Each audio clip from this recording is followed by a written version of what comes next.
Despite the horrific blizzard that had just passed, Peter and his dog Ghost were determined to venture into the dangerous Wolf Peak area.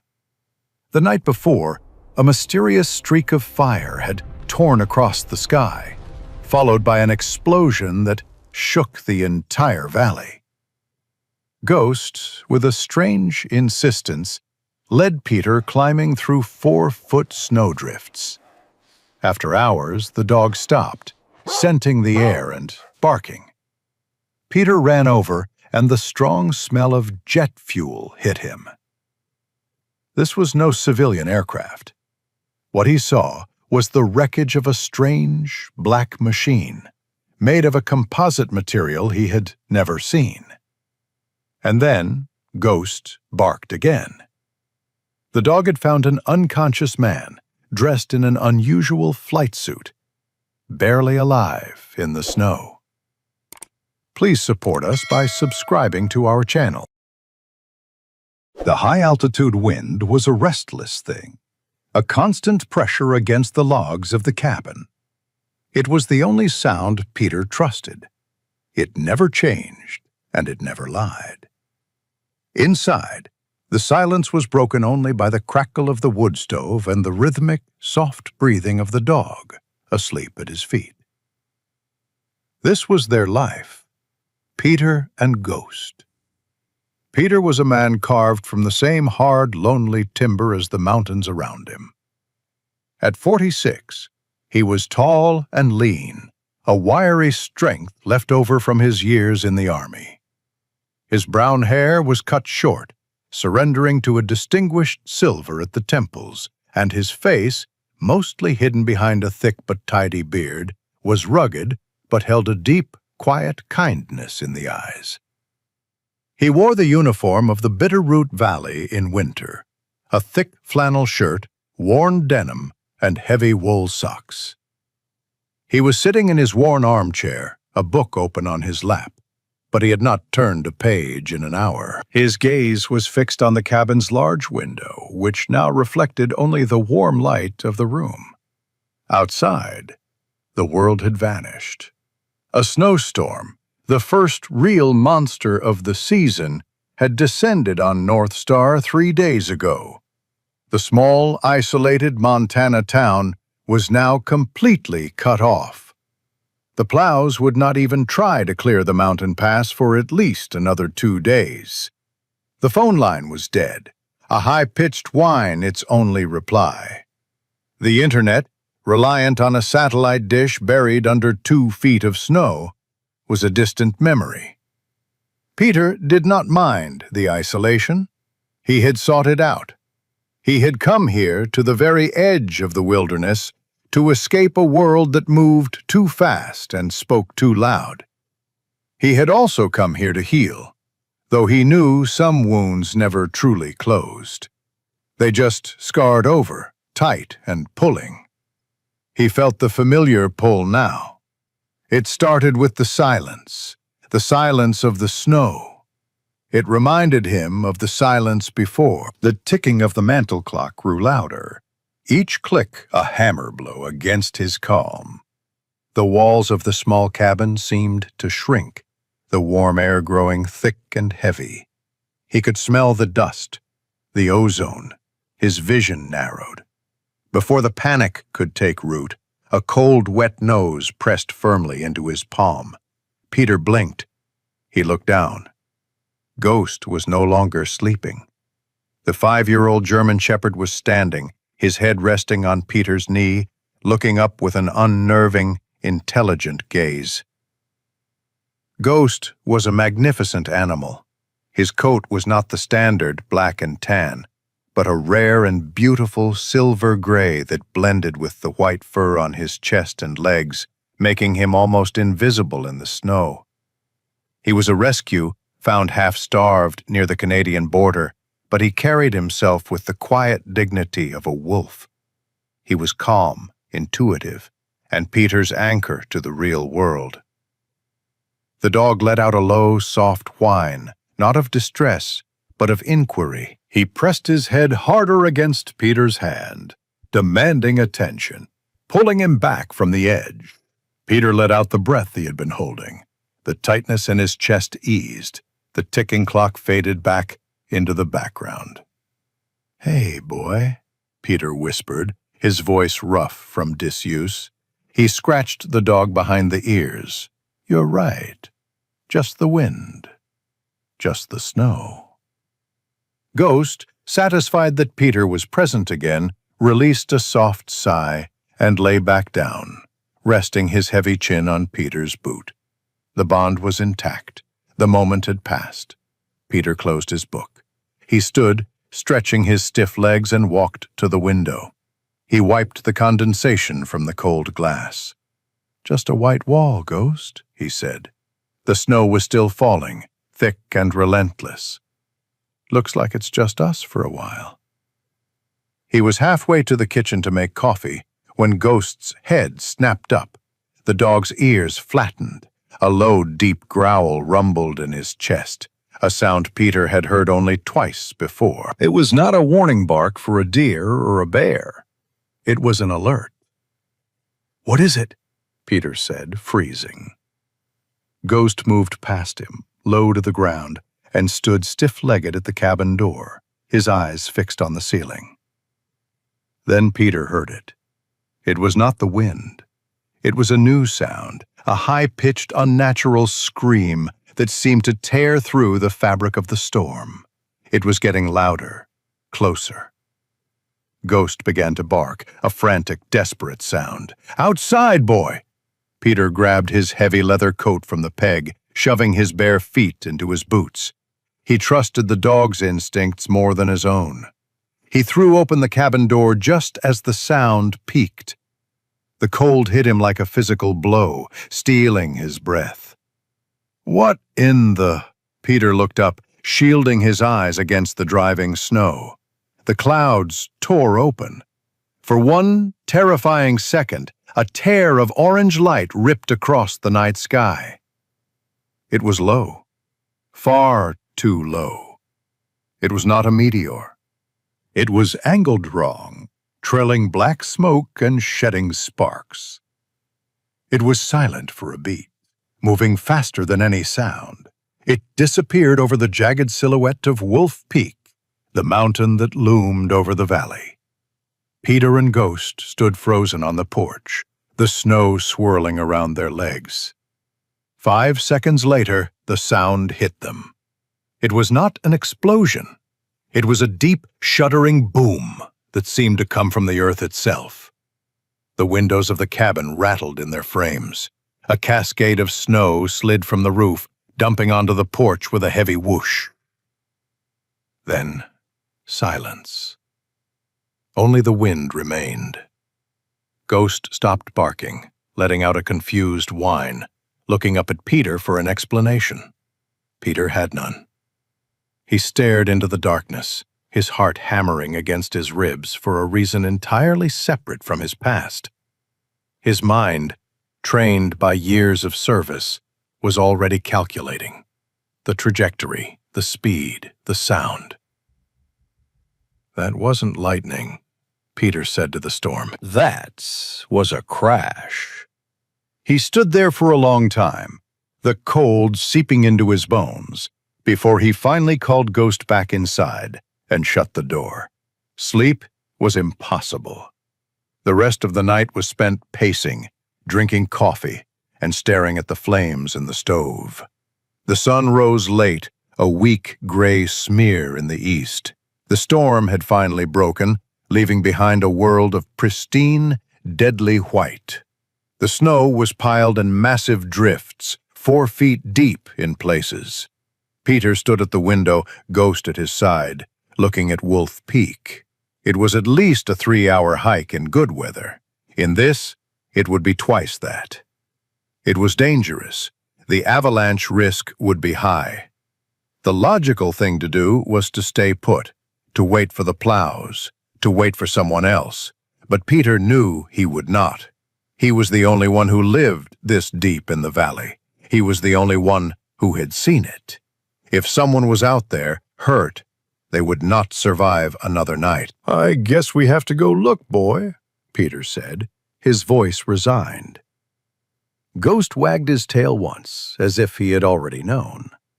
An hour later, they were ready. Peter was dressed in full winter gear, snowshoes strapped to his feet. He carried a heavy pack with a thermos of hot broth, medical supplies, flares, and climbing rope.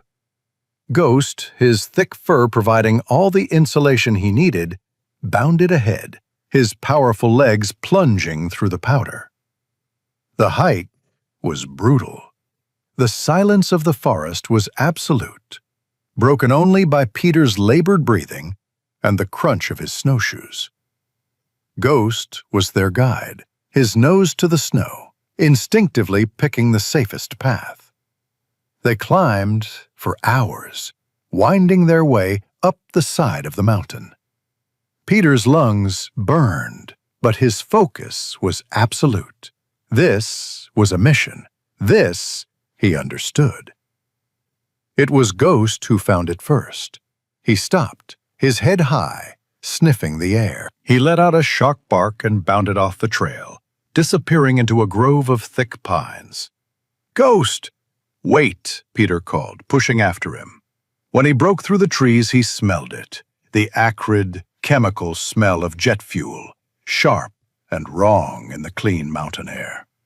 The crash site was a scar of violence. A small, sleek aircraft, unlike anything Peter had ever seen, was smashed into the mountainside. It was not aluminum.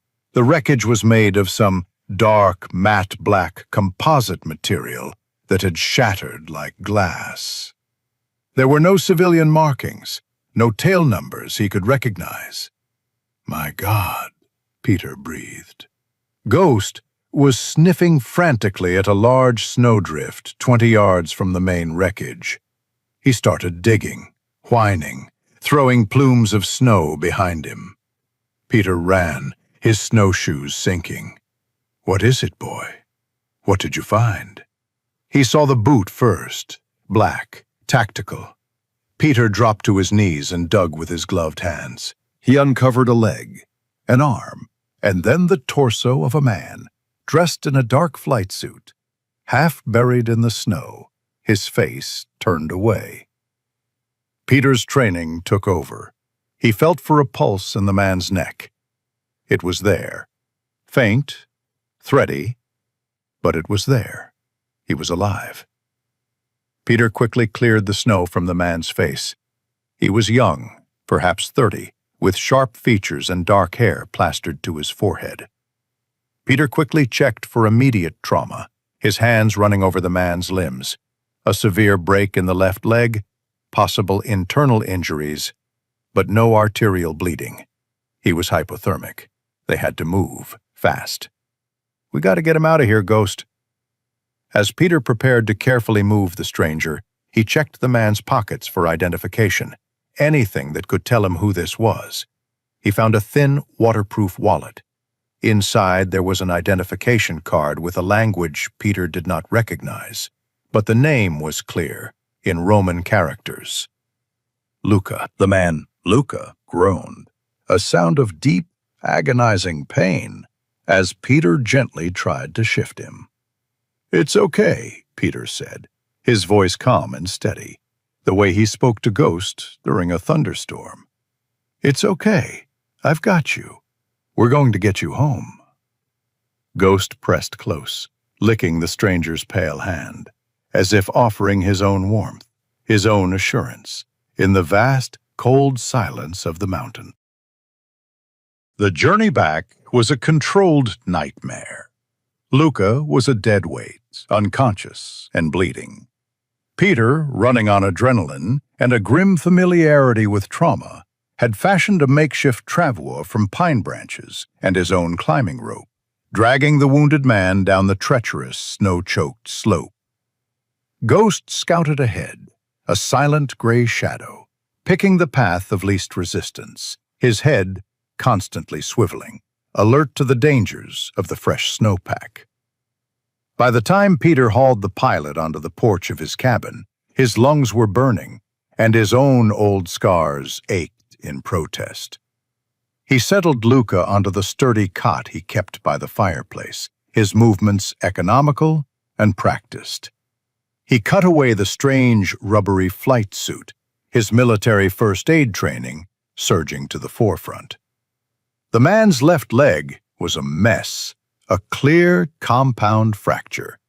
There was a deep laceration on his scalp that was still weeping blood, and his breathing was shallow. "All right, Luca, let's see what we can do for you," Peter murmured, more to himself than to the unconscious man. He worked quickly, cleaning the head wound, applying pressure. He fetched his own medical kit, a comprehensive bag he kept for emergencies. As he was laying out butterfly closures, he heard Ghost's low woof from the door. A moment later, a sharp rapping echoed. "Peter! Open up! I saw the smoke!" A wave of relief washed over Peter. He unbarred the door. The woman who pushed inside was a whirlwind of snow and practical energy. This was Ivis, the town's only nurse and Peter's closest, perhaps only, friend. She was in her mid-40s, with intelligent green eyes that had seen too much, and a braid of auburn hair that was already escaping its confines. She was the one person in North Star who understood the silence he required. "Pete, what did you get into now?" she began, shaking snow from her parka. Her eyes landed on the man on the cot, and her tone shifted instantly from friendly exasperation to sharp professionalism.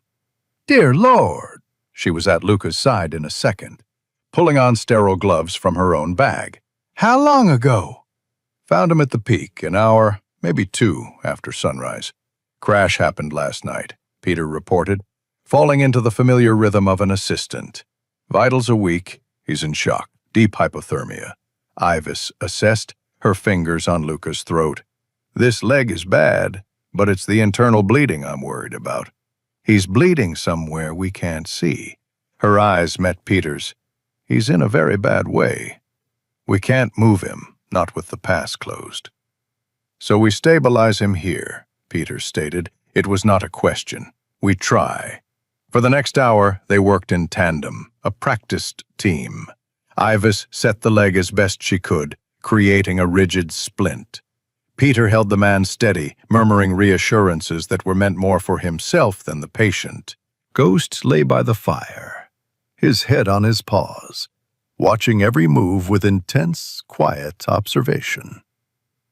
As Ivis was finishing a bandage, the man's eyelids fluttered. He groaned, a sound of pure agony, and his eyes opened. They were dark and wide with terror. He tried to sit up, hissing in a language Peter did not recognize. "Easy, easy," Peter said, placing a firm, gentle hand on his shoulder. "You're safe.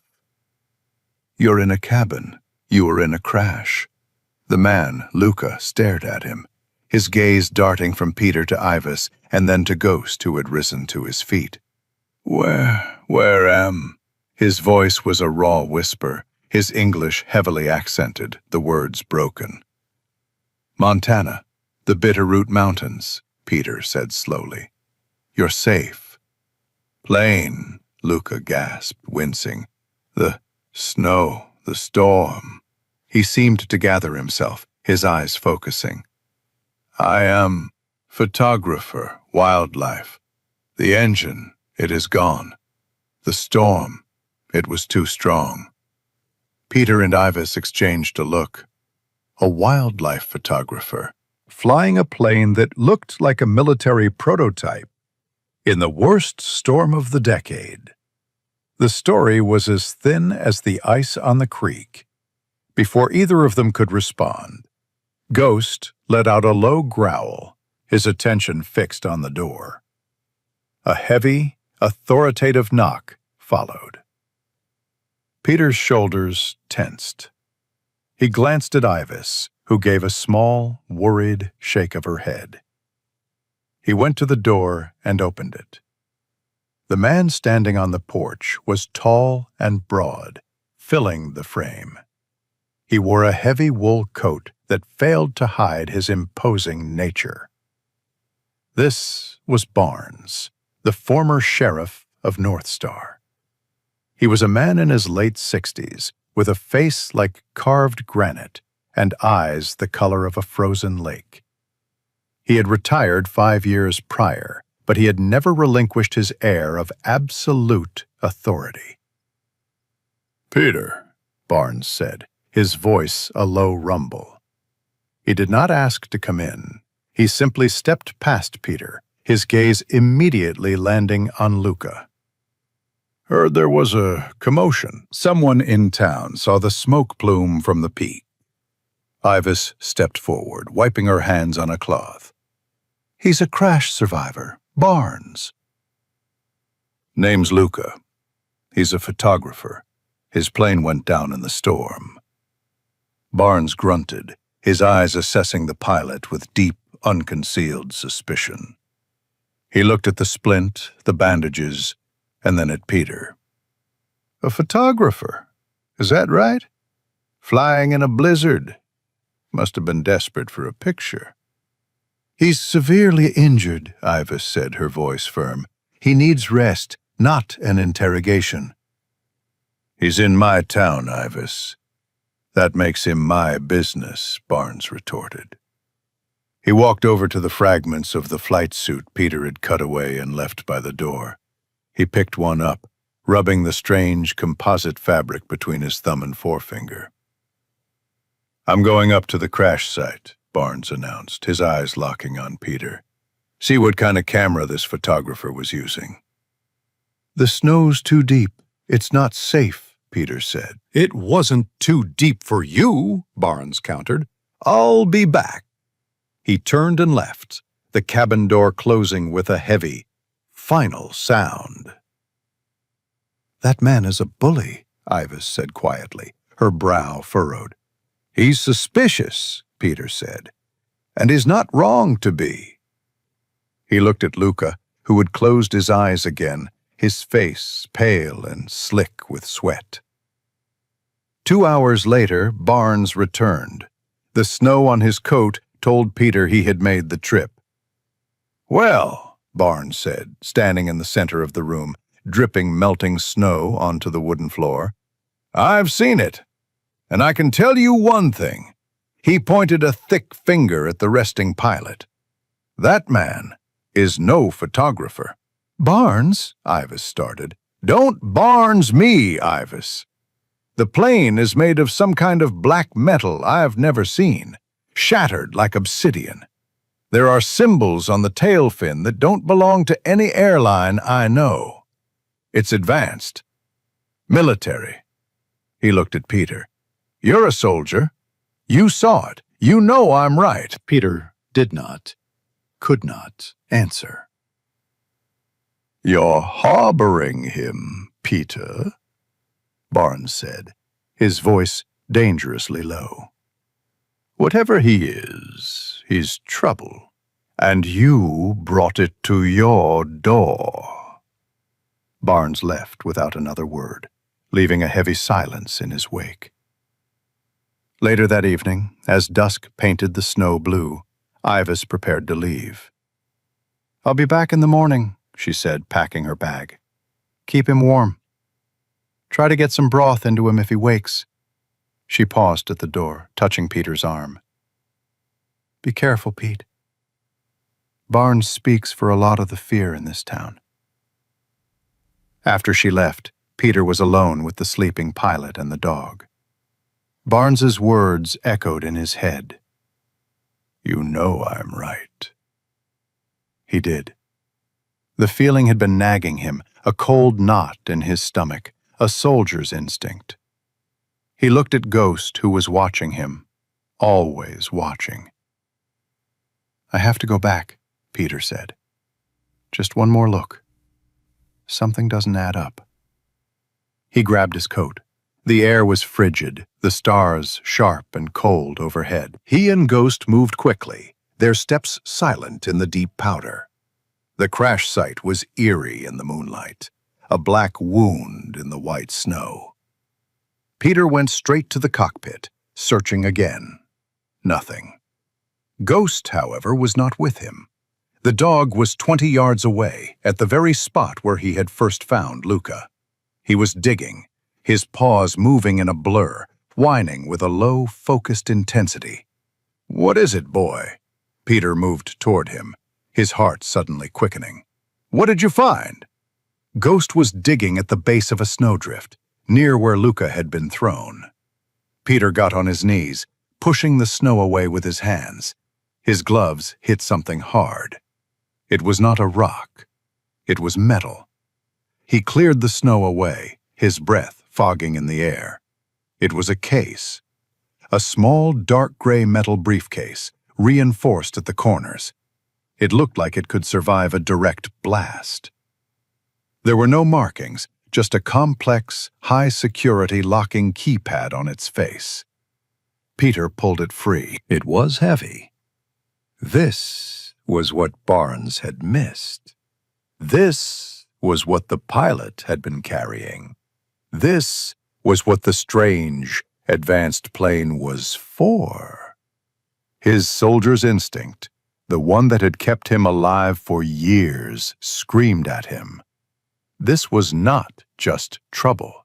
This was the reason for the crash. His first thought was to call Barnes. His second, faster and colder, was number. Barnes was fear. Barnes was authority. Peter did not trust authority. He needed to know what this was. He needed to understand the truth before the fear took over. He tucked the small, heavy case under his parka against his chest. It was cold as ice. "Let's go home, Ghost," Peter whispered, his voice tight. "We saw nothing. You understand me? We saw nothing." Ghost looked up at him, the case, and then back at the trail home. He let out a soft, single woof of understanding. Back in the cabin, Luca was still asleep, his breathing shallow. Peter walked past him, through the small kitchen, and into the attached woodshed. It was cold, smelling of pine and oil. He went to the far wall, pulled aside a stack of split logs, and knelt. He worked his fingers under a floorboard he had cut himself years ago, a place for things he did not want found. He placed the metal case into the dark, hidden space. He replaced the board, the sound barely audible. He kicked some sawdust over the seam and then restacked the wood. It was gone. The secret was kept. The following morning, the world outside was bright and dead. The storm had passed, leaving a sky of aching, cloudless blue. But the temperature had plummeted. The snow, which had been heavy and wet, was now a fine, glittering powder. The isolation was no longer just about the snowdrifts. It was about the cold. Luca's condition had worsened. The leg was angry and inflamed. But it was the fever that worried Ivis. She had returned at dawn, her face etched with concern. "He's septic, Peter," she said, wringing out a cloth and a bowl of snowmelt. She placed the cold, damp rag on Luca's forehead. He was delirious, muttering, his head tossing on the pillow. "His breathing is too shallow. This isn't just the crash. He has an infection." She looked at Peter, her green eyes filled with a frustrating helplessness. "We need to get him to a hospital." "But I tried the town's emergency satellite phone at the clinic. It's dead. The whole town's communication grid is down." The cold must have frozen the main hub. Peter nodded, his face grim. He looked at the silent satellite phone on his own wall. "Mine's dead, too. Tried it all night. I can't call for a life flight." "I can't even get advice from a doctor," Ivis said, her voice tight. "There's only one person in this whole valley who might be able to fix it." Peter looked up, his expression guarded. He distrusted bringing any more of the town's drama to his door. "Who?" "Milo," Ivis said. "Milo Kucharik, the kid who manages the motel with his parents. He's the only real electronics engineer we have. If it's a hardware problem, He's our only shot." Peter did not like it. He had seen the kid around town, quiet and keeping to himself. But he looked at Luca, who was now shivering violently despite the blankets and the roaring fire. He gave a curt, reluctant nod.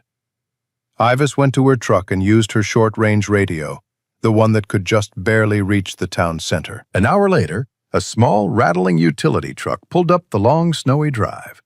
Ghost, who had been sleeping by the fire, rose to his feet, his ears pricked. He did not growl, but he stood as a silent, gray sentinel at Peter's side. Peter opened the door. The young man standing on the porch was slight, almost bird-like, swimming in a high-tech parka that looked absurdly out of place against the rustic logs of the cabin. This was Milo. He was perhaps 25, with a thin face, a shock of unruly dark hair, and intelligent, perpetually nervous eyes behind thick-rimmed glasses. He was the son of the Czech immigrants who ran the North Star Motel, a quiet boy who had gone away to college for engineering and then returned, much to the town's confusion, to this remote, low-tech valley. He clutched a heavy, specialized toolkit to his chest. "Ivis," she called, Milo said, his voice quiet, his eyes darting from Peter to the large dog. "Said the town hub is down? And your satellite phone?" "Get in," Peter said. Milo stepped inside, his boots hesitant on the wooden floor. He immediately spotted Luca on the cot. His eyes widened, but he said nothing, just quickly looked away. "The dog?" Milo asked, staying near the door. "He's fine," Peter said, his tone offering no further reassurance. "The phone's on the wall." Ghost did not take his eyes off the new arrival. He remained standing, watchful. Milo nodded, shedding his parka. He was all nervous energy, his hands quick and precise as he opened his kit. He went to the satellite terminal, unscrewed the panel, and attached a small diagnostic tablet. "It's not the phone," Milo murmured, mostly to himself. "The panel is getting power. The problem is the dish, the receiver on the roof. It's not connecting. It's either frozen solid or the alignment is completely off." "Can you fix it?" Peter asked, his voice a low rumble. He stood with his arms crossed, a few feet away, making no pretense of giving the man space. "Maybe. I need to check the main cabling junction. See if the storm sheared it," Milo said, his focus entirely on the wires. As Milo worked, Ivis was tending to Luca. The pilot was lost in the fever, his body rigid with pain. He was muttering again, the words slurred but insistent. "Voda, molim vas," he rasped. "Zima, takva zima." Peter just heard the sounds, the desperate, universal language of pain. Milo, however, froze. His hand, which had been deftly tracing a wire, stopped. The small screwdriver he was holding slipped from his fingers and clattered onto the floor. The sound was shockingly loud in the quiet cabin. Peter's gaze snapped to Milo. The young man was pale, his mouth slightly open. He was staring at Luca, his expression one of profound, disbelieving shock. "What is it?" Peter demanded, his voice sharp. "Nothing," Milo said, bending quickly to retrieve his tool. His hands were shaking. "He just startled me." Luca groaned again, his eyes squeezed shut. "Onisu, onilaju, pomozi mi." Milo looked as if he had been struck. He glanced frantically at Peter and Ivis, who were watching him. He needed to get them out of the room. He turned to Peter, his professional demeanor a thin mask over his sudden panic. The junction box. It's outside, on the north wall, by the generator. It's probably buried in a drift. I need you to clear the snow away from it. All of it. I have to check the grounding wire, or I could fry the whole system." It was a plausible, technical-sounding request, Peter, desperate to get the line working, gave a curt nod. "Evis, can you get me a fresh bowl of snow? This water's warm," he said, handing her the bowl. Evis nodded and followed Peter to the door. "Ghost," Peter commanded. "Watch." The dog did not move from his spot, his silver-gray eyes fixed intently on Milo. The moment the heavy cabin door thudded shut, Milo was at the cot. He dropped to his knees, his face inches from Luca's. He whispered, the words tumbling out in the same clipped Eastern European tongue. "Tisi Odnashi." Luca's eyes fluttered open. The delirium was still there, but a spark of desperate, lucid recognition cut through it. He saw Milo, and his hand shot out, grabbing the front of Milo's jacket with a desperate, weak grip. "Da, pomozi mi." "Who are you?" Milo whispered, his voice trembling. "What was that plane?" "Oni laju," Luca rasped, his eyes wild. "They lie. They say, spy. I am not. I am engineer, like you. They shot me down." "Who? Who shot you?" Milo looked terrified, trapped between the dying man and the locked door. "My own colleagues. I found what they are doing. The test, it is a crime. I took the proof." Luca's breath hitched. "They will kill me for it. They must not find the case. Molim vas, please." Milo felt the blood drain from his face. A crime? A case? This was not a lost photographer. This was something vast and dangerous. Why me?" Milo asked, his voice cracking. Luca's gaze softened for a second, a flicker of shared understanding passing between them. "They look at you how?" Milo froze. He knew exactly what Luca meant. He thought of Barnes, of the way the loggers at the diner looked through him, the quiet, dismissive air he had breathed his entire life in this town. He was the motel kid, the foreigner, the smart boy who didn't belong. He was useful, like a tool, but he was not one of them. Luca was a stranger, a possible enemy. But in that moment, he was the only person in the valley who saw Milo for exactly who he was. They were the same, isolated. "Please," Luca whispered again, his grip failing. The sound of heavy boots crunching on the porch broke the spell. Milo leaped back to the terminal just as the door opened, letting in a swirl of icy air. Peter and Ivis entered. "It's clear," Peter said, brushing snow from his coat. He looked at Milo, then at Ghost. The dog had not moved, but a low, almost inaudible rumble was vibrating in his chest. Milo kept his back to them, gathering his tools with shaking hands. It's no good," he said, his voice strained. Peter's eyes narrowed. "What do you mean?"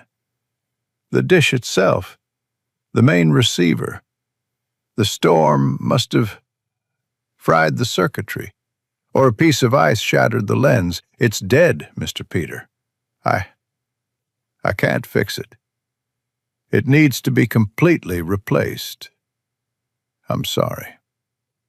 Peter looked at him, his gaze flat and cold. He looked at Ghost, who was still emitting that low, warning hum.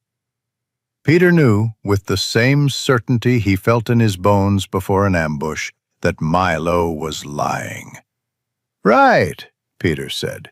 "Thanks for trying." Milo grabbed his parka and his toolkit, almost running to the door. He fumbled with the latch. I'll tell Ivis if the town hub gets fixed," he stammered, not looking at anyone. He slipped out the door, and a moment later the sound of his truck's engine straining against the snow filled the air. He drove away, leaving Peter and Ivis in the heavy silence, now thick with a new, unspoken secret. Milo, for his part, made it 2 miles down the road before he pulled over, his truck idling in the vast white emptiness. He slammed his hands against the steering wheel. He was terrified. He was a simple engineer. He was not a spy. He was not a soldier. But he was also a man who had been invisible his entire life. Luca's words echoed in his head. They lie. He was torn between a deep, instinctive loyalty to the only other man who shared his blood and his language, and a primal fear of the American authorities who held his entire family's fragile life in their hands. He decided, his hands shaking, that he had seen nothing, heard nothing. He would do nothing. For now, Luca was just a patient, a man dying in a stranger's cabin. Milo put the truck in gear and drove toward the false safety of the town. The cabin had become a place of waiting for the fever to break, waiting for the plows, and now for Peter, waiting for the other shoe to drop. Milo's lie hung in the air, as cold and clear as the atmosphere outside. Peter knew the young engineer had not told the truth about the satellite phone, and that knowledge coiled in his gut. Luca remained delirious, a vessel of pain and infection. Ivis was a constant, stressed presence, rotating cold compresses and checking the pilot's weak pulse. The antibiotics she had were broad spectrum, but they were barely holding the line. "He needs a hospital, Peter," she said on the third morning, her voice flat with exhaustion. "Whatever is inside him is winning. He can't fight it off here." As if summoned by the air of desperation, the sound of Milo's rattling truck returned. Before the engine even cut off, Ghost was on his feet. The silver-gray fur on his shoulders rose, not in aggression, but in a display of profound, controlled alertness. He let out a single, low huff. It was not a growl. It was a notification. The threat has returned. Peter put his hand on the dog's head, feeling the tension in the animal's muscles. "I know, boy." Milo knocked, a quick, nervous tapping. Peter opened the door. Milo looked even more haggard than Ivis. Dark circles, born of fear and sleeplessness, were stark under his eyes. "Ivis, Peter," he stammered, holding up a small, complex-looking tool. "I've been thinking. I've been reading the schematics for your system. There might be a hard-wired bypass. I might be able to boost the signal just using the local antenna, but I have to check the internal wiring again. It's a long shot." It was a good lie, plausible, technical, and steeped in the language of help. "Come in," Peter said, his voice flat. Milo stepped inside, trying to appear professional, but his eyes immediately flickered to Luca. He set his toolkit on the floor by the wall terminal near the cot. Ghosts did not move from Peter's side, but his entire body was a rigid line of focus. His gaze tracked Milo's every move. "Peter, can you help me?" Ivis called from the small kitchen. "I need to boil more snow for the compresses. This bucket is too heavy for me." Peter looked at Ghost, then at Milo, who was already pretending to be absorbed by the wiring. "Ghost, stay," he commanded. The moment Peter disappeared into the kitchen, Milo moved. He knelt by the cot, his back to the dog, his hands fumbling with the wall plate. "Nemogu," Milo whispered in their shared tongue, his voice frantic. "The phone," I lied. "I cannot fix it. They don't trust me." Luca's eyes fluttered open, a single moment of clarity in the feverish haze. He recognized his countryman. "Kofer," Luca rasped. "The case. Onaj Vojnik." The soldier. "Olga ima? Video sam. He has it. I saw him." "Gdzie?" Milo whispered. "Where?" Luca's eyes started to roll back, the fever reclaiming him. "Radionica. The workshop." Before Luca could say another word, Milo felt a presence. A low, thoracic rumble, more felt than heard, vibrated the floorboards. Milo froze. He slowly turned his head. Ghost was no longer by the fire. He was standing directly behind Milo, not 2 feet away. He was not growling, not showing his teeth. He was simply there. His silver-gray eyes were locked on Milo, with an intelligence that was far colder and more unnerving than any simple animal anger. He was telling Milo, without a sound, that he had heard, that he knew. Milo scrambled back, his hands up, as if warding off a wolf. "Nice dog. Good dog." Ghost did not move, did not blink. He just held his ground. Peter came back into the room, holding the heavy pot. He took in the scene at a glance. Milo pale and pressed against the wall. Ghost standing guard over the cot. "Everything all right?" Peter asked, his voice deceptively calm. "Yes, fine, just checking the wires," Milo said, his voice cracking. He gestured at the wall. "It's no good.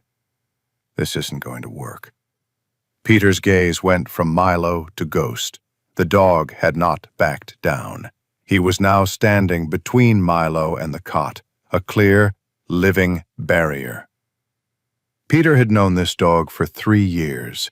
He had seen him gentle with Ivis, playful with deer, and lethally silent with a cornered coyote. He had never seen this cold, calculated containment of a human. His trust, which he gave out sparingly, was absolute in this dog. The dog was never wrong. Milo, seeing he could get no closer to Luca, gathered his tools. He was visibly trembling. He had to try another way. He had to get the case. It was the only leverage he had, the only way to save Luca, the only way to save himself. He came back the next day. This time, Peter met him on the porch. Ghost was at his side, standing in the open doorway, a silent shadow. "What do you want, Milo?" Peter asked. The cold air fogged his words. I know what's wrong," Milo said, forcing a tone of helpfulness. "The town's hub is down because the main transmitter is frozen. But I've been thinking about the plane." Peter's face remained impassive. "Go on." "The plane," Milo said, gesturing toward the peak. "It's high-tech. It would have a flight data recorder, a black box. These things, they have their own power sources, their own communication protocols. If I can get the black box, I can use its transmitter to bypass the town system. I can send a signal for help. For Luca." Peter stared at him. The silence stretched, broken only by the wind in the pines. "A black box," Peter repeated. "Yes," Milo said, nodding eagerly, sensing a breakthrough. "It would be a small case, probably reinforced, built to survive a crash. Heavy. It would have been thrown clear. Have you seen anything like that?" Milo was describing the very case hidden under the floorboards of the woodshed, the case Luca had just confirmed the existence of, the case Milo could not possibly know about unless he and Luca had communicated. The lie was now complete, and it was fatal. Ghost, who had been standing at Peter's heel, took 2 slow, deliberate steps forward. He moved past Peter and stood in the center of the porch, halfway between Peter and Milo. He turned his body sideways, presenting a full, broad-shouldered profile. He did not look at the woodshed, he looked directly at Milo. Peter followed his dog's logic. Ghost was not just guarding the house, he was guarding the secret. The dog had confirmed everything Peter suspected. Peter's decision was instantaneous. He trusted the animal that had pulled him from his own nightmares. He did not trust the man who was building a new one. "No," Peter said, his voice quiet, but with the finality of a locked door. "I haven't seen anything like that." Milo's face fell. "But, Peter, this could save his life. It's the only way." "I haven't seen it," Peter said again, his voice harder. "I think you should go home, Milo. Don't come back. We'll wait for the plows." Milo looked from Peter's cold, resolved face to the unmoving silver-gray dog. He saw a man and an animal, united in a single unbreachable front. He knew he was defeated. He nodded once, a jerky, angry motion, and turned back to his truck, his mind racing. Peter watched him go, then shut the heavy door. He looked down at Ghost, who was now relaxed, his task complete. "Good boy," Peter murmured, scratching the dog's ruff. "Good boy. You told me." At that exact same moment, 15 miles away, Barnes was parked at Parker's Ridge, the highest drivable point in the county. The wind rocked his heavy-duty truck, but he ignored it. He was aiming a portable satellite data link, his thick fingers clumsy on the frozen keypad. Come on, you billion-dollar piece of junk," he muttered. The status light on the device turned from red to a solid, welcome green. He had a connection. He quickly plugged in his digital camera. The photos he had taken at the crash site, the close-ups of the shattered black material, the strange angular symbols on the tail fin, began to upload, agonizingly slow. He typed a short message to a name he had not contacted since his retirement, a contact at Fort Harrison. "Need ID on this. Wreckage found Wolf Peak North Star. Survivor claims photographer. I call Bull. Urgent." The progress bar hit 100%. The message was sent. Barnes lowered the antenna, a grim, cold satisfaction on his face. He looked out over the vast white valley. "Now we'll find out," he said to the empty cab. "Now we'll see what kind of pictures you were taking, Mr. Luca." The world thawed, but it did not heal. For 2 days after Milo's last visit, the temperature rose just enough to make the snow heavy and wet, causing branches to snap with the sound of distant gunfire. The risk of an avalanche was now at its peak. Inside the cabin, the air was thick with the metallic smell of fever. Luca was fading. His moments of lucidity were gone, replaced by a constant, unintelligible muttering in his native tongue. His skin was gray, his breathing a shallow rasp. "He's losing, Peter," Ivis said, her voice hollow. She had not left the cabin in over 24 hours. She was sitting by the cot, her hand on Luca's forehead. "The infection is in his blood. If we don't get him to a hospital, he's not going to make it through another night." Peter stood at the window, staring at the impassable wall of snow blocking his drive. He felt the old, familiar weight of helplessness, the kind that came when you were pinned down, unable to act. The plows won't come, not with the avalanche risk. "Then we have to get the phone working," Ivis insisted, her eyes pleading. "Try it again." Peter sighed. He had tried it every hour. He went to the satellite terminal on the wall. He picked up the receiver. Static. He hung it up and hit the reboot switch, just as he had done a dozen times before. Ghost, who had been asleep at Peter's feet, let out a low whine. The small, 20-inch television in the corner of the room, which had been a screen of hissing white noise for 5 days, suddenly flickered. Peter and Ivis both froze. A distorted, snowy image appeared. A local news anchor, his voice garbled, "Worst storm since 1993. Authorities are urging all residents to stay off the roads." "We have a signal," Peter said, his voice tight. He hit the power button on the satellite terminal. The lights blinked from red to a slow, pulsing green. "Ivis, it's working." Ivis scrambled from the cot, relief washing over her face. "Call St. Pat's. Get me the life flight dispatch." Peter was already dialing. The line rang and rang. Then a busy signal. "Everyone in the valley must be trying to call out," Ivis said, her frustration returning. On the television, the local anchor suddenly held up a hand. "One moment. We are being told to go to a national feed.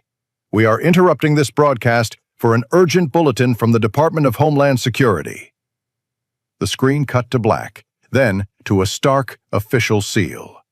A serious-faced man in a suit appeared, a National Security Alert banner running below him. Peter put the phone down. "This broadcast is an urgent warning to all citizens in the Mountain West, specifically the states of Montana, Idaho, and Wyoming," the anchor said, his voice grave. "At approximately 0200 hours 5 days ago, an unidentified aircraft of unknown origin penetrated restricted United States airspace." Peter and Ivis stared at the screen. The aircraft failed to respond to military intercepts and was tracked heading northeast, where it is believed to have gone down in the Bitterroot mountain range.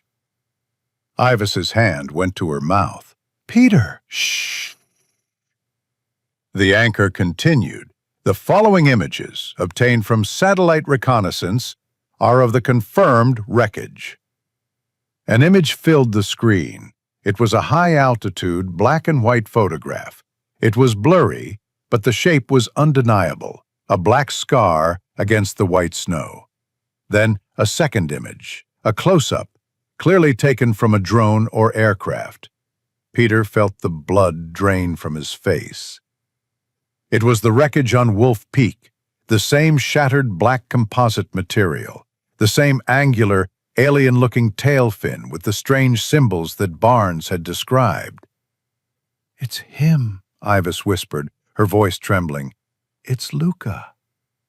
"Authorities have confirmed this aircraft was a high-technology surveillance platform," the anchor read, his face grim. "This is an active and serious national security situation." He looked directly into the camera. "The pilot or pilots of this aircraft have not been located. Based on the nature of the mission, these individuals are considered highly trained, armed, and extremely dangerous. Citizens are warned not to approach. If you have seen this aircraft or any suspicious individuals in the Bitterroot area, you are to contact authorities immediately."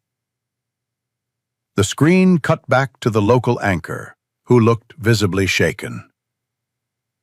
In the cabin, the only sound was the crackling fire and the shallow, rasping breath from the cot.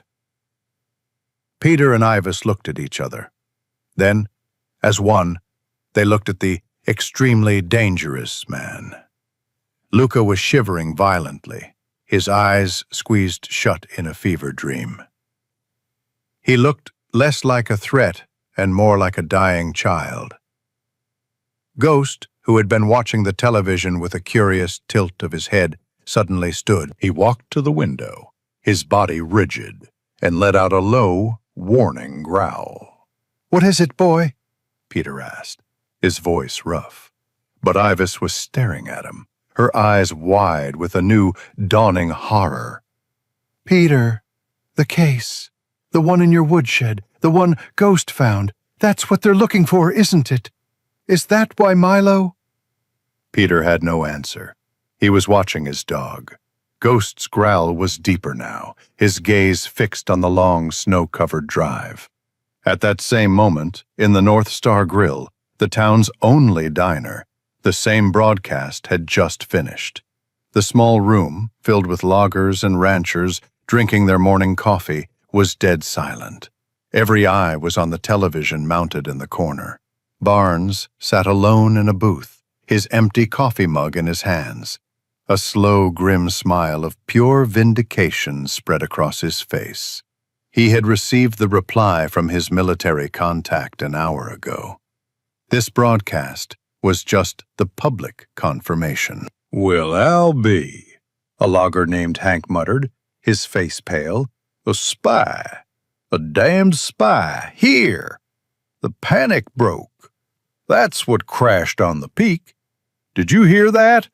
Dangerous. Armed. And he's up there with Peter."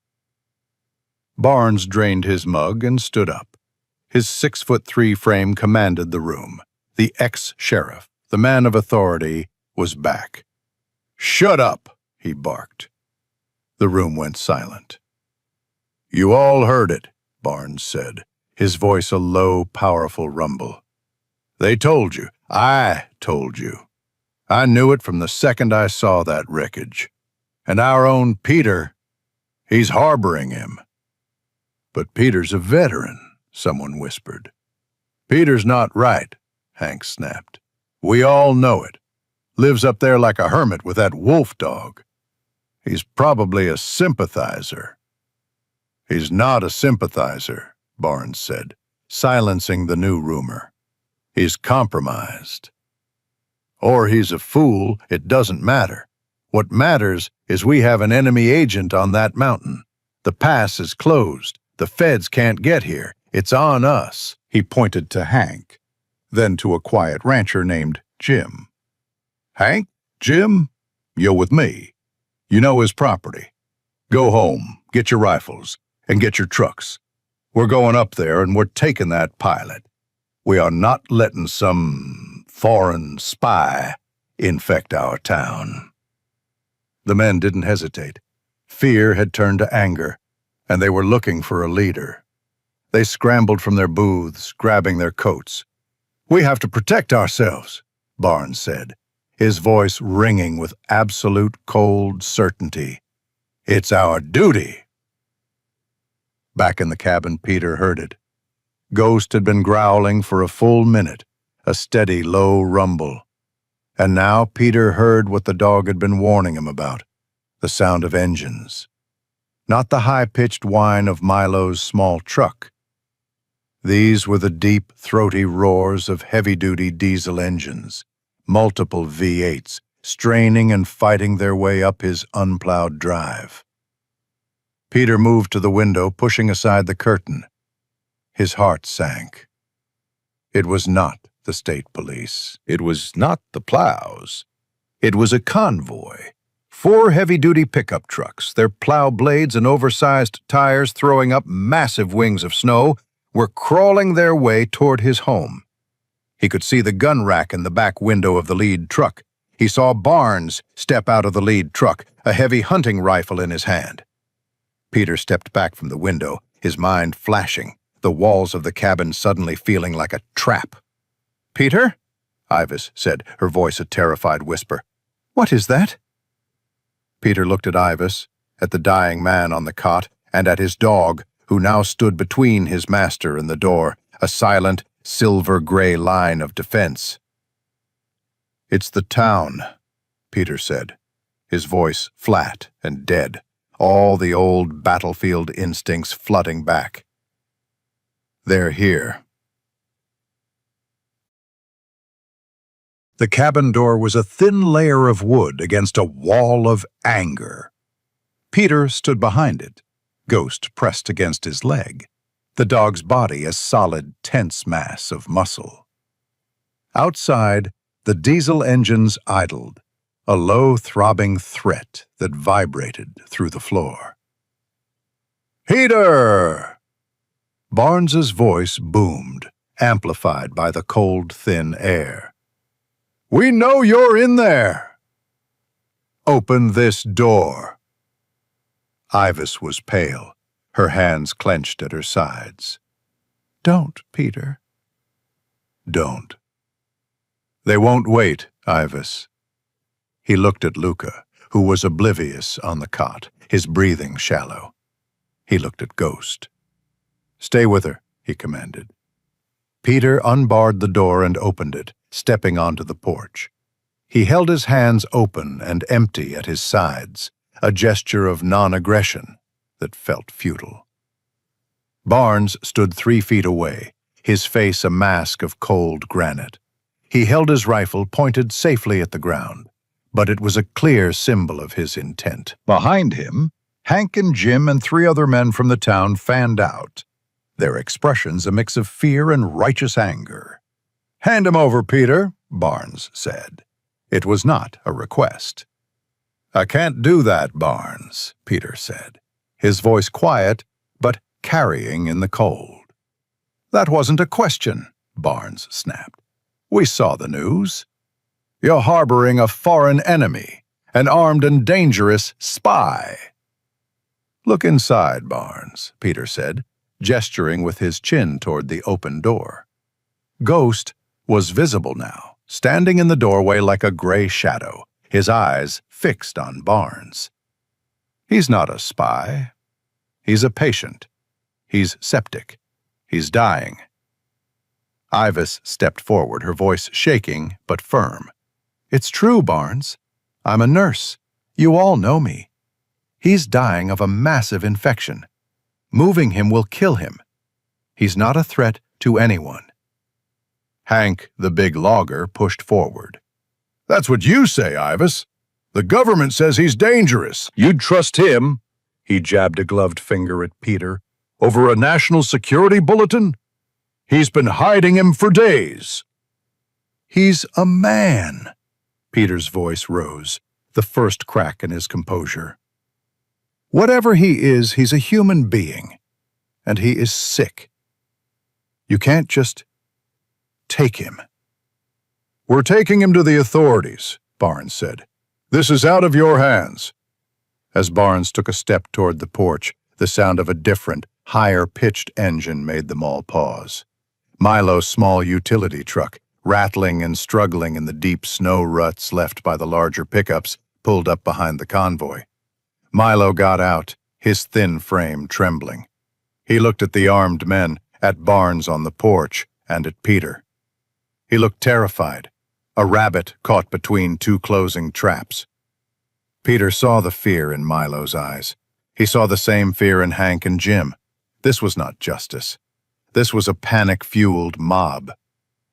"Listen to me," Peter tried again, his voice dropping, trying to reason with them. "This isn't who we are. This is a sick man. He needs help. Your fight isn't with him. It's not with me." "He's right," Hank sneered, his anger looking for a new, easier target. His eyes landed on Milo, who was lingering at the edge of the property, afraid to approach, afraid to leave. "He ain't one of us," Hank roared, swinging his arm to point directly at Milo. "And neither is he! What are you doing here, motel kid?"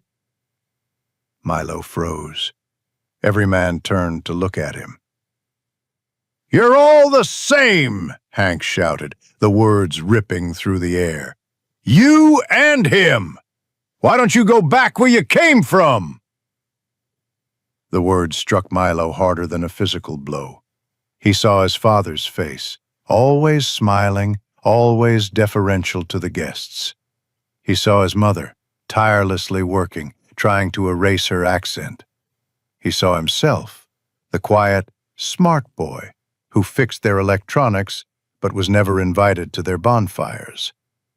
He saw the years of quiet, polite exclusion, the invisible wall that stood between his family and the real town. He was, and always would be, the outsider.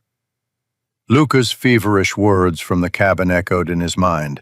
They look at you, how? In that second, the fear in Milo's chest turned to a cold, hard stone. They had cornered him. They had just told him, in front of everyone, that he did not belong, that he was the same as the enemy on the cot. If he was already the enemy, he would act like one. His choice was made. It was no longer a choice. It was an inevitability.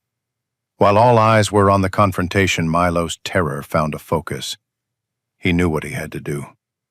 "Barnes, I'm telling you for the last time," Peter said, stepping in front of the doorway as Barnes moved forward. "You are not coming into my house." "Then we'll move you," Barnes said, raising his hand. The crowd surged. Hank and Jim grabbed Peter's arms. He instinctively tensed, his training kicking in. He ripped his arm free from Hank, pushing him back. "No!" Ivis screamed. Ghost exploded from the doorway, not barking, but with a deep, chest-splitting snarl, his teeth bared. He planted himself in front of Peter, holding the line. The men, who were not afraid of Peter, stumbled back from the dog. This was the moment. No one was watching Milo. All their attention was on the man and the dog at the front door. Milo slipped away, his feet silent in the snow. He moved around the side of the house, his heart hammering. He knew this property. He had been here twice. He knew the layout. He reached the attached woodshed at the back. The door was just latched. He slipped inside, into the cold, dark space that smelled of pine sap and chainsaw oil. He scrambled to the corner, pulling aside the stacked logs Peter had used to hide the spot. His fingers found the loose floorboard. He lifted it. There, in the dark space, was the metal case. His hands were shaking so badly he could barely lift it. It was heavy, dense. He fumbled with his parka, zipping the case inside, the cold metal pressing against his ribs. He had it, but it was not enough. He could not just walk away. He had to create a diversion. He had to get them away from the cabin. He crept back out of the woodshed. The shouting from the front was louder now. Milo moved to the main electrical junction box for the house, mounted on the side wall, near the loud, chugging generator that kept the lights on. As the town's engineer, he knew this box intimately. He knew its weaknesses. He pulled a heavy, insulated screwdriver from his tool belt. He looked back toward the front. Peter was still arguing, a wall of man and dog holding back the mob.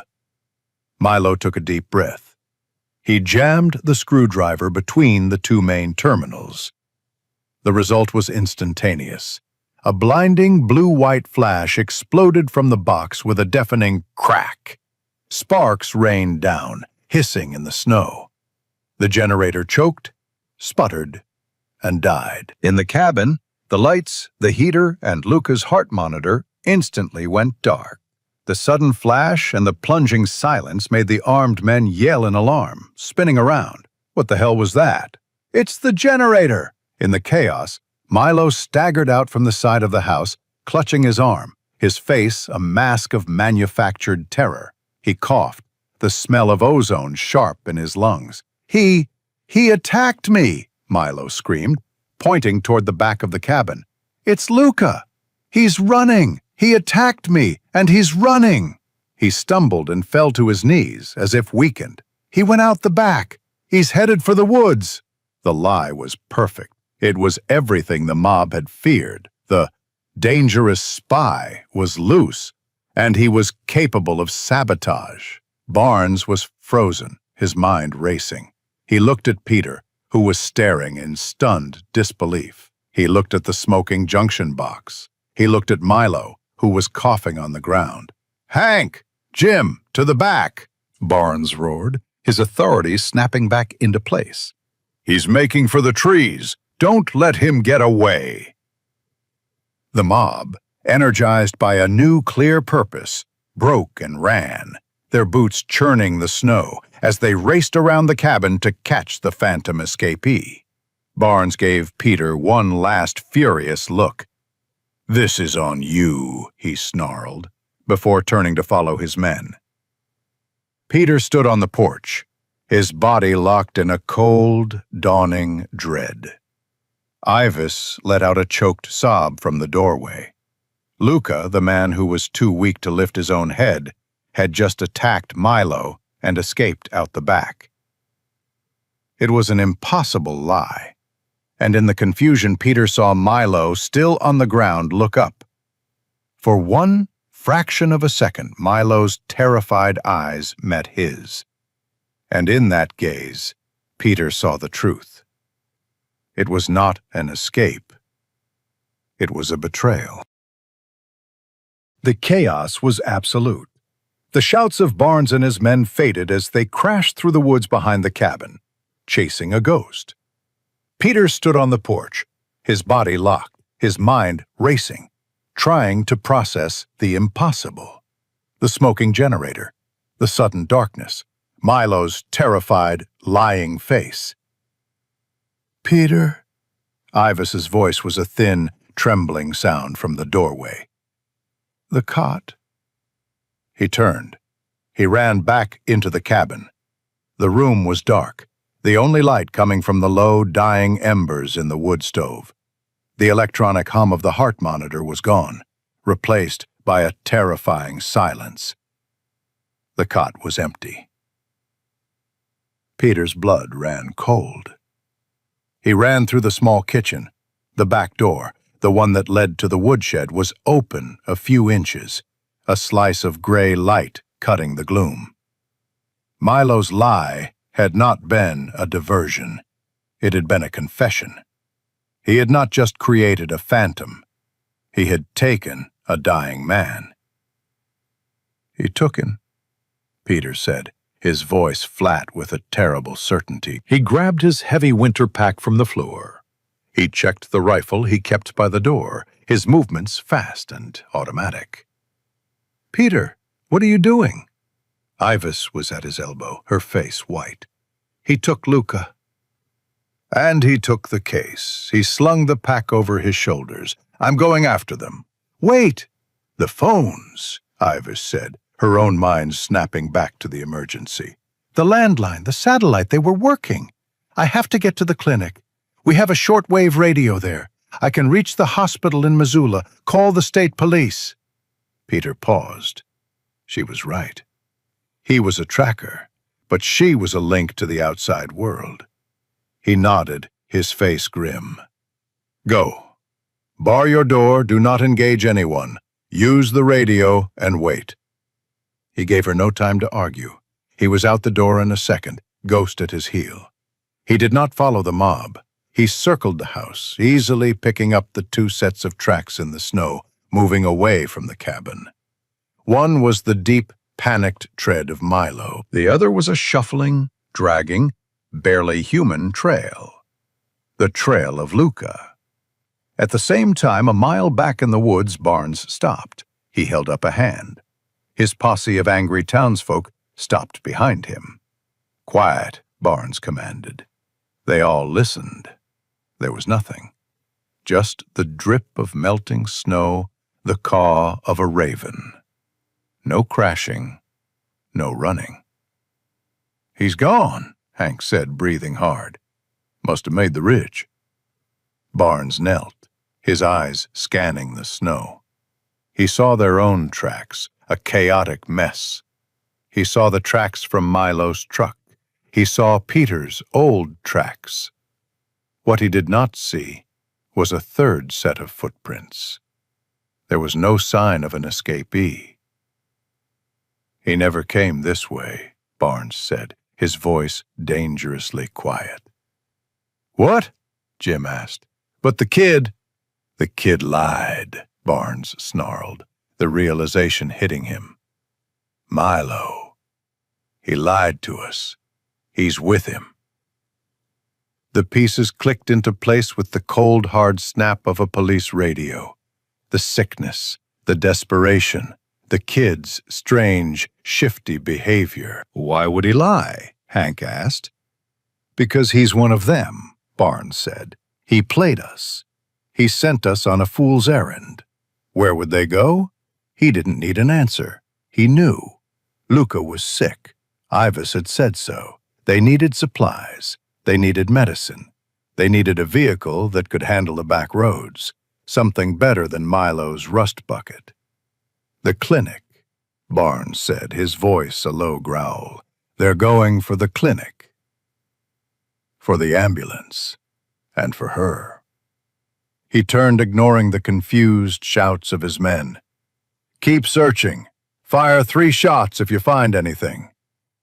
He did not wait for a reply, already moving back to his truck, his long legs eating up the ground. He was alone. This was his town, his responsibility. The North Star Clinic was a small one-story building at the edge of the town, its back facing the woods. Barnes parked his truck silently 2 blocks away and approached on foot, his rifle held ready at his side. He rounded the corner of the building and saw them. Milo's truck was parked by the back entrance, its engine still ticking. Milo himself was dragging Luca through the snow. Luca was barely conscious, a dead weight, draped in a heavy parka that Peter would have recognized as Milo's. Milo had the metal case tucked under his other arm, a grim prize. "We're here, Luca," Milo panted, his voice a raw whisper. "Just a few more feet. We'll get antibiotics. We'll be safe." He reached for the clinic's back door handle. It swung open, and Barnes filled the doorway, blocking the light. "Going somewhere, son?" Milo screamed, stumbling back, pulling Luca with him. He shoved the pilot behind him, shielding him. "Get out of the way, Barnes! Leave us alone!" Barnes's eyes were not on Milo. They were locked on the metal case. "That's it, isn't it?" Barnes said, his voice cold. "That's the prize. That's what they're paying you for. Treason." "You don't understand," Milo shouted, his voice cracking with panic. He was trapped. "I understand treason," Barnes said. He stepped forward, his hand reaching, not for his rifle, but for the case. "You don't know what you're doing, son." "Give that to me." "You're in over your head." "No!" Milo screamed, clutching the case. "You're the one who doesn't understand. He's not the enemy." Milo tried to shove past Barnes to get inside the clinic. Barnes, a man twice Milo's size, grabbed him by the front of the coat. The force of the grip spun Milo around, slamming him against the wall of the clinic. Barnes had his heavy hunting shotgun slung over his right shoulder, muzzle pointing down. In the struggle, the 2 men were tangled. Milo, desperate, kicked and thrashed. Barnes tried to pin him, his arm coming up to restrain Milo's flailing. It happened in a split second of clumsy, desperate physics. As they slammed against the brick, Milo's elbow came up, striking the shotgun. The stock of the heavy weapon snagged on Barnes's own sling, twisted, and hit the wall hard. The impact was just enough. The boom of the shotgun was deafening, a cannon shot in the enclosed space. The sound echoed off the mountains and was gone. Milo and Barnes both froze, still locked in their embrace. Barnes looked down. A dark, rapidly spreading stain was blooming high on the chest of his heavy wool coat. He looked up at Milo. His expression was not anger. It was a deep, profound, and final surprise. He made a small choking sound. His grip on Milo's coat loosened. He sagged, his knees buckling, and slid down the brick wall, leaving a horrific, wet red streak in his path. He came to a rest, sitting in the snow, his rifle clattering beside him. Milo stumbled back, his hands held up, his breath coming in short, panicked gasps. "No," he whispered. "No. No, I didn't. It was an accident. It was—" He stared at his hands as if expecting to see blood on them. He was shaking so violently he could barely stand. He had killed him. He had killed Barnes. He was a murderer. At that moment, the back door of the clinic, which Barnes had been blocking, was pulled open from the inside.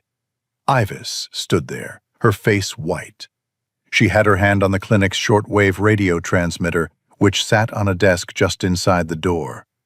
She had beaten Barnes here. She had heard the entire struggle, the shout, and the deafening shot. Her eyes went from Milo's terrified face to the body of Barnes, slumped in the snow. "Oh, God," Ivis breathed, her hand flying to her mouth. "Milo, what did you do?" Milo's panic found a new, sharp focus. He was no longer just a kid. He was a killer. He had the case. He had the witness. He could not be caught. "Get back!" he screamed, his voice a high-pitched, unfamiliar shriek. He grabbed the semi-conscious Luca by the parka and hauled him inside, shoving past Ivis. Luca collapsed onto the linoleum floor. Milo followed, the case clutched to his chest. He kicked the door shut.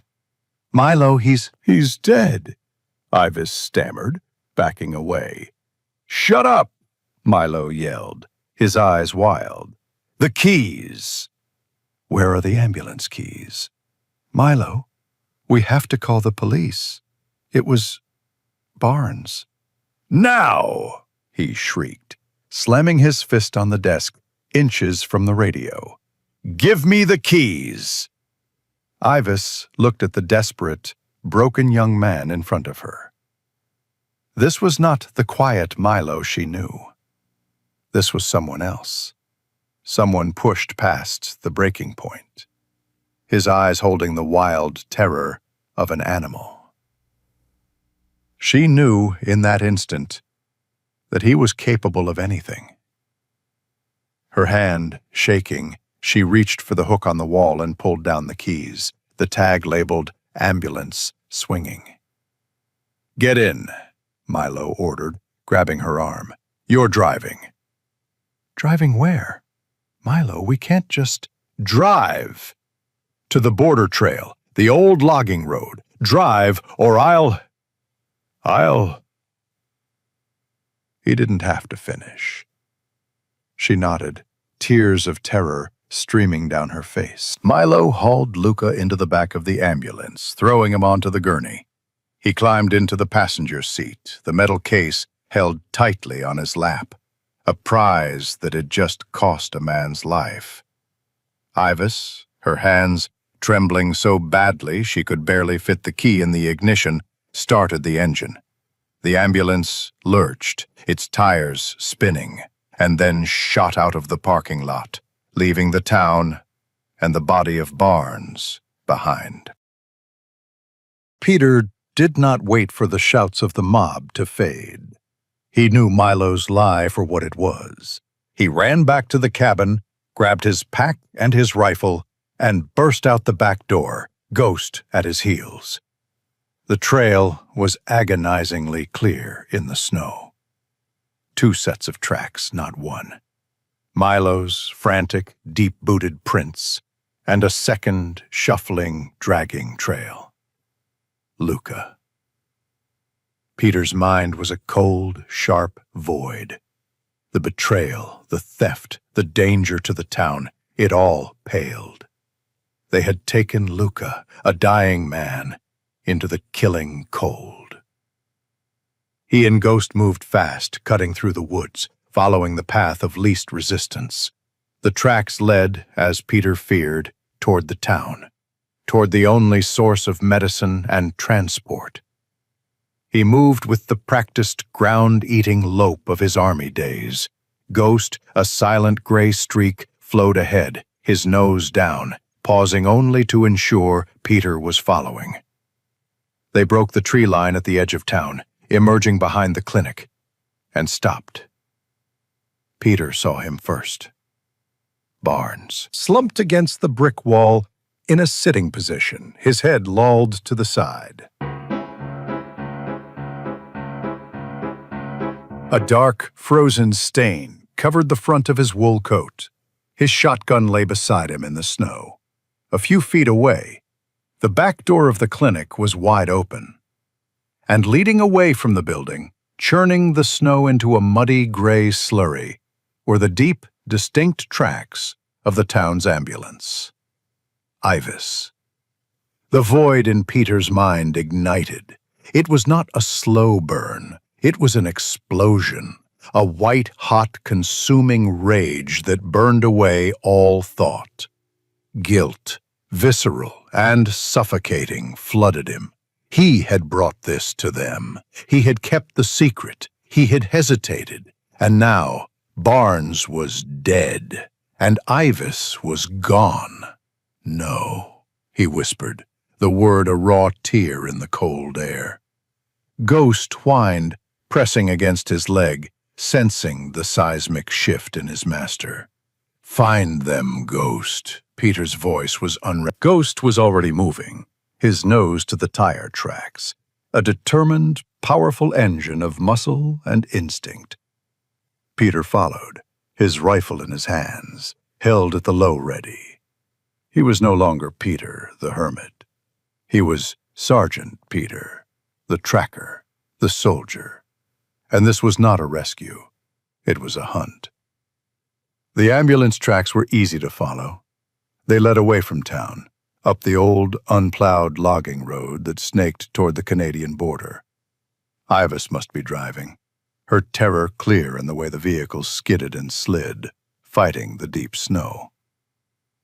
The world narrowed to the hunt. The cold air burned his lungs. The sound of his own breathing was too loud. The snap of a twig under his boot sounded like a trap springing. This was the trigger.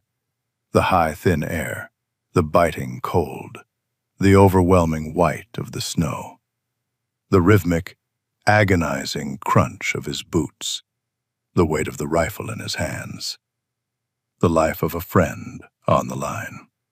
He had been here before, not in Montana. In the high deserts, the frozen mountains, the God-forsaken valleys, where every window held a threat and every shadow meant death. His PTSD was not a memory. It was a shroud. It fell over him, muffling the real world, sharpening the imagined one. Ghost was his point man. He was the fire team. The anger was his fuel. The guilt was his armor. Ghost suddenly stopped, his head high, sniffing the air. Peter dropped to one knee, scanning the terrain. The ambulance was ahead, nose down in a deep snowdrift, its driver's side door hanging open. "They're on foot," Peter whispered. Ghost picked up the new trail instantly. 3 sets of tracks, clumsy and desperate, heading up a steep, exposed ridge. Peter moved differently now. He was off the trail, moving through the trees, parallel to them. He was using the terrain for cover. His movements were fluid, silent, lethal. He felt a strange, cold calm settle over him. He was good at this.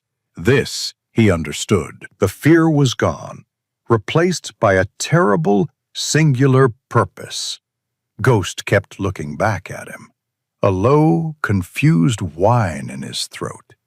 The smell of his master had changed. It was no longer the familiar scent of wood smoke, coffee, and sad patience. It was the sharp, metallic tang of adrenaline and something else, something cold and old. "On me, boy," Peter ordered, his voice clipped. They reached the top of the ridge, coming to a small clearing that overlooked a vast open bowl of snow, and Peter saw them. 300 yards out, 3 dark figures stark against the white. They were moving slowly, stumbling. One figure, Milo, was pulling the other, Ivis. Luca was a collapsed weight between them. Peter did not hesitate. He dropped to one knee, the motion fluid. He braced his rifle on a fallen log. He flipped open the scope covers. He breathed out. The world compressed to the small, clear circle of his optics. The figures swam into focus. But they were not Milo, Ivis, and Luca. The snow was not snow. It was the white, sun-scorched dust of a village street. The wind was not wind. It was the distant, thin wail of a call to prayer. The figures in the scope were dark, robed, hostiles. They had a hostage, a member of his team, dragged between them, wounded. He centered the crosshairs on the man in the lead, the man pulling the hostage, the target, the one who had betrayed them, the one who had led the ambush, the one who had... His finger slid onto the trigger. The cold metal was familiar, a comfort. He took up the slack. His breath stopped. His heart was a slow, heavy drum in his ears. He just had to squeeze. One clean shot. Ghost had been tracking, his nose buried in the snow, but he froze. He felt the sudden, absolute stillness of his master. He looked up. Peter was not moving. He was a statue. The scent coming from him was overwhelming, a chemical blast of pure, focused rage. Ghost whined, a low, anxious sound. Peter did not hear him. The world was the crosshairs. Ghost offed, a short, sharp bark of confusion. "Down, boy," Peter whispered, his voice a venomous hiss. His finger tightened. He was already calculating the bullet drop. Ghost, sensing the final, irreversible moment, acted. He shoved his cold, wet nose hard against Peter's trigger hand. The sudden, unexpected pressure made Peter's finger jerk. "Damn it!" Peter hissed, shoving the dog's head away. He reacquired his target. He steadied his breath. Ghost lunged again. This time, he did not just nudge. He shoved his entire head under Peter's arm, forcing the rifle barrel up toward the empty sky. He whined, a high-pitched, desperate sound of pure distress.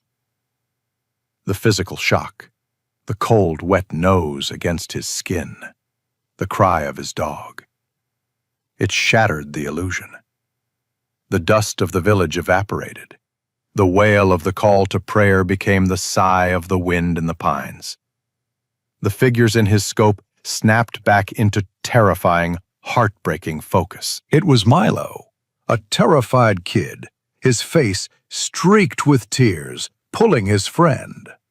It was Ivis, her red hair a splash of color against the snow, her body limp. It was Luca, a dying man. Peter gasped, pulling his finger off the trigger as if it were white-hot iron. He lowered the rifle, his body consumed by a violent, agonizing tremor. "Oh, God," he choked out, the words catching in his throat. "Oh, God! Ghost!" He dropped his forehead to the snow, his breath coming in ragged, painful sobs. He had almost done it. He had almost killed her. He had almost shot Ivis. He had seen his friend as a hostage and her captor as the enemy, and he had been willing to take the shot. Ghost pushed against him, no longer frantic, but with a deep, concerned pressure. The dog began to lick the tears and sweat from Peter's face, his body warm, his presence absolute. Peter wrapped his arm around the dog's thick ruff, anchoring himself to the living, breathing reality of the animal. He buried his face in the dog's fur, the cold, clean scent of him filling his lungs, pushing out the phantom smell of cordite and dust. He was not a soldier. He was a man. He was not in a war. He was in Montana. And he had almost become the monster. He stayed there for a long time, the shudders racking his body, until his breathing slowed. Ghost did not move, a solid, patient anchor in the storm of his master's mind. Finally, Peter raised his head. The rage was gone, burned out, replaced by a cold, aching clarity. This was not a hunt. This was a rescue. He stood up, his legs shaking, and slung his rifle over his shoulder. He looked at Ghost, his eyes clear for the first time in hours. "Okay, boy," he said, his voice hoarse. "Okay. Let's go get her." The rage had burned out, leaving a chilling, operational calm. Peter moved with a purpose he had not felt in years. The near-fatal mistake on the ridge had shocked his system, stripping away the PTSD-fueled fury and replacing it with the cold, sharp focus of a rescuer. Ivis was alive. That was all that mattered. Ghost, sensing the change in his master, had retaken the lead. The dog was no longer a frantic anchor, but a professional tracker, his silver-gray body fluid and silent as he moved through the trees. The trail was clear, the footprints of the three fugitives, deep and clumsy in the melting snow. They had been moving for another 20 minutes when Ghost stopped. He stood at the edge of a clearing, his head high, his ears swiveling. Peter dropped to one knee beside him, his gaze sweeping the open space. Ahead, almost swallowed by the forest, was a dilapidated structure. It was an old border patrol station, abandoned since the 1980s. A single-story, flat-roofed building, its windows boarded up, its paint peeling. Ghost whined, a low, soft sound. His gaze was locked on the building. "They're in there," Peter whispered. He moved slowly, circling the clearing, keeping to the trees. His rifle was slung over his back. He had almost used it to kill his best friend. He would not make that mistake again. This would be close. As he got nearer, he heard it, a dull, rhythmic thud, a crack, and a voice. "Why won't you break?" It was Milo. His voice was a high-pitched, hysterical shriek, punctuated by the sound of rock hitting metal. Peter reached a gap where a section of the boarded-up window had rotted away. He peered inside. The room was dark, filled with the debris of decades, overturned desks, rotted papers. In the center, Milo was on his knees, his parka discarded. He was using a large, jagged rock, slamming it again and again onto the metal case. A few feet away, Ivis was tied to an old metal chair, her hands bound behind her with medical tape from her own kit. Her face was bruised, her eyes wide with terror. And, on a moldy cot in the corner, Luca lay, shivering, a pool of melted snow and filth around him. He was no longer a spy or an engineer. He was just a dying man. "Milo, stop!" Ivis pleaded, her voice hoarse. "You're making it worse." "We need to help him." "This is helping," Milo screamed, raising the rock again. "This is the poison. This is what killed Barnes. This is what killed all of them. It has to be destroyed." He brought the rock down. Crack! The case was dented, scarred, but it would not open. Peter stepped back from the window. He was alone, against a desperate, panicked man who had already caused one death. He looked at Ghost. The dog was vibrating with tension, his eyes locked on the building, waiting for the command. Peter unslung his pack and pulled out a set of heavy-duty zip ties. He put them in his pocket. He was not a soldier anymore. He was a peacekeeper. He moved to the front door, which was hanging by one hinge. He stepped into the frame. "Milo." His voice was quiet, but it cut through the room like a razor. Milo froze, the rock held high above his head. He spun around, his eyes wild and bloodshot. "You," he spat. "You stayed. You followed me." "It's over, Milo," Peter said, holding his hands up slowly, showing they were empty. "Let her go. Let me help Luca. We can just stop." "Stop," Milo laughed, a sound like breaking glass. "He's dead. Barnes is dead. Because of this. Because of you. You kept it. You made me." "You made your choice, Milo," Peter said, his voice hard. "Now make the right one. Untie her." Milo's eyes darted from Peter to Ivis. He saw his leverage.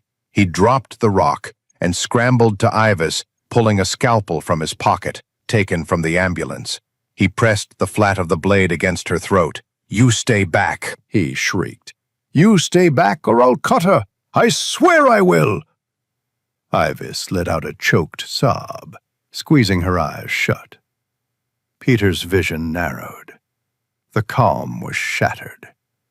The PTSD, the cold rage, it was still there, just beneath the surface, waiting. He saw the blade. He saw her terror. He glanced at the broken side window. Ghost was there, a gray shadow, his paws on the sill, waiting. Peter locked eyes with Milo. "You don't want to do that. Try me. Get out. Get out and let us go." Peter took one slow breath. He gave a short, sharp nod to the window.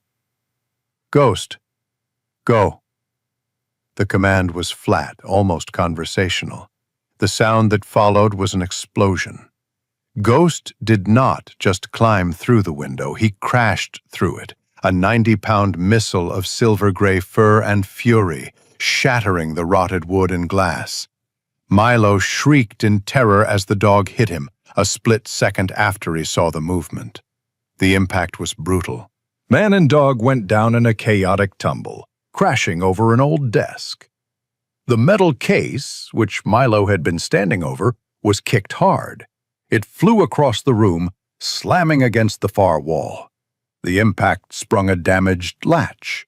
The case popped open, and from the foam padding inside, a single, tiny black object. A small data card, no bigger than a thumbnail, was ejected. It flew through the air, unseen in the chaos, and skittered across the dusty floorboards, disappearing into a dark, narrow crack between two planks. No one saw it. Peter was already moving. Milo, screaming, was trying to fight the dog. Ghost had his jaws locked on Milo's arm, the arm holding the scalpel, shaking his head with controlled, punishing force. The blade clattered to the floor. "Get him off!" Milo screamed. Peter was on him. He grabbed Milo by the collar, pulling him off the dog. He threw the younger man onto his back, his knee pinning Milo's chest. "Ghost, off!" Peter commanded. The dog instantly released his grip, his breathing harsh, saliva dripping from his jowls. He stood over Ivis, a panting, protective guard. Peter's hands were on Milo. The fight was over. He had won. But as he looked down at the terrified, weeping young man, he did not see Milo. He saw the enemy. He saw the face of the man who had led his team into an ambush, the man who had taken his friend, the man who had caused all this death. The blood was roaring in his ears. The cold, operational calm vanished, replaced by the white-hot singular rage he had held back on the ridge. His hands, of their own accord, moved from Milo's chest to his throat. "You killed him," Peter whispered, his voice a low, terrifying growl. "You took her. You His grip tightened. Milo clawed at Peter's hands, his eyes bulging. He made a choked, gargling sound. Peter was gone. He was back in the dust, the adrenaline singing, his duty clear. End the threat. "Peter!" A scream. "Peter, no! Stop! You're killing him!" It was Ivis, her voice. It cut through the red haze. Peter's hands did not loosen. "Peter!" A sharp, piercing, frantic bark. Bark! Bark! Ghost! Peter blinked. The roar in his ears faded. He looked down. He saw his own hands, his knuckles white, buried in the soft flesh of Milo's throat. He saw the young man's face, purple and contorted in a silent scream. He was doing it. He was killing him. He recoiled, throwing himself backward as if he had been burned. He scrambled away, gasping, staring at his own hands in horror. Quote. Milo lay on the floor, his body convulsing, taking in a massive, ragged, whooping breath. "It's over, Peter," Ivis said, her voice soft now, tears streaming down her face. "It's over. You have him." Peter stared at her, his chest heaving. He had almost done it again. Ghost pushed his head under Peter's trembling hand, grounding him. The sound of rotors, distant but growing, filled the air. Whump, whump, whump. A helicopter. And then the sound of heavy vehicles. Peter looked at Ivis. "The radio." I hit the panic button," Ivis whispered. "The emergency beacon, before he grabbed me. I must have hit it." Peter nodded, the last of the adrenaline draining away, leaving him empty. He pulled the zip ties from his pocket. He walked over to Milo, who was now just a sobbing, broken young man. Peter pulled Milo's hands behind his back and secured them, his movements mechanical. The doors of the station burst open, flooding the room with light. Men in dark green uniforms carrying rifles fanned out. Border Patrol. "Hands up! Hands up now!" Peter slowly raised his hands. He looked at the armed men, at his captive, at his friend, and at the dog who had, once again, saved his soul. "It's okay," Peter said, not to the soldiers but to Ivis. "Help is here." The world rushed in, loud and official. The Border Patrol agents were efficient, their green uniforms a stark professional contrast to the chaos. They moved with a practiced, impersonal calm that Peter found both jarring and comforting. Ivis, wrapped in a shock blanket, was already giving her statement. Her voice was thin but steady, recounting the events with a nurse's precision. Medics who had arrived with the BP team were working on Luca. He was still breathing, just barely. They had him stabilized and were preparing him for airlift. Peter watched as they loaded the gurney onto the helicopter that had landed in the snowy bowl outside, its rotors kicking up a blinding storm. Milo, his hands secured behind him, was sitting on the floor, his face blank. The hysterical terror had been replaced by a hollow, empty shock.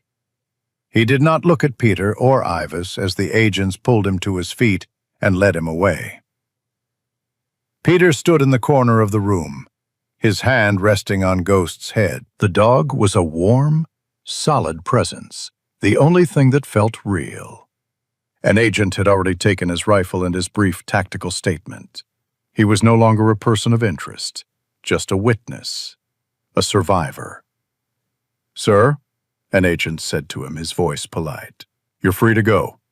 We'll have an officer escort you and Miss Ivis back to town." Peter just nodded. He and Ivis sat in the back of the warm patrol vehicle, the silence between them heavy. Ghost sat at their feet, his head on Peter's knee. The town of North Star was reeling.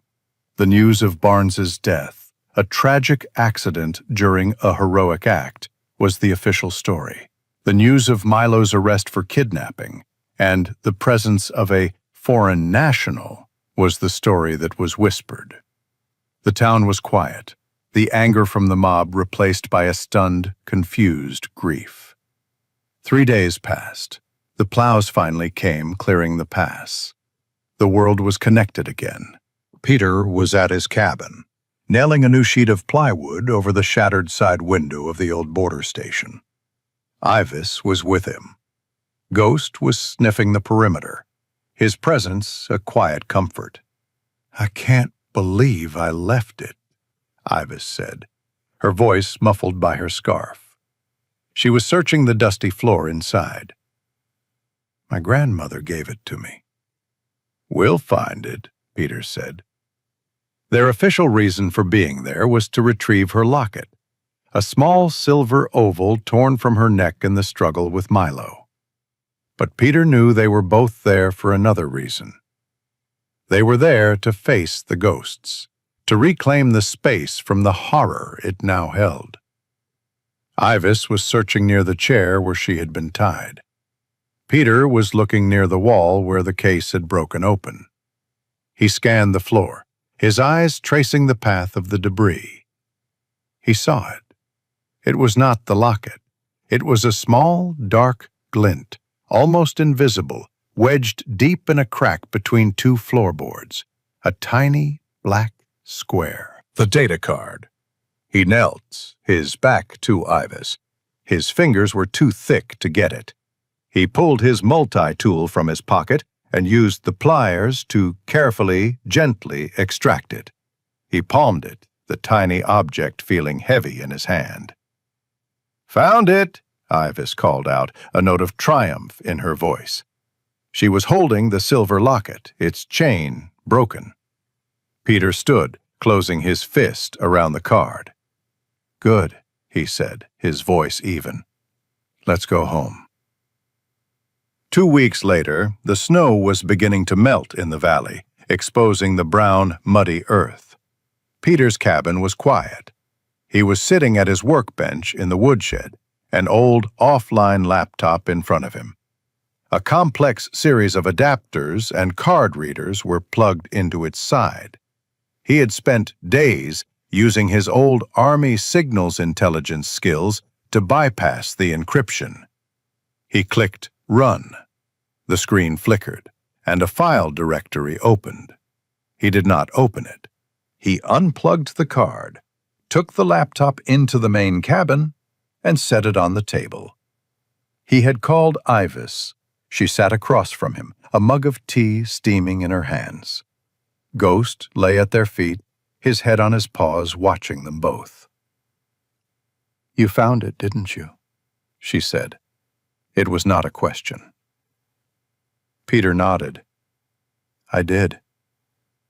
"Do we want to know, Peter?" she asked, her voice quiet. "Barnes is gone. Milo is in federal custody.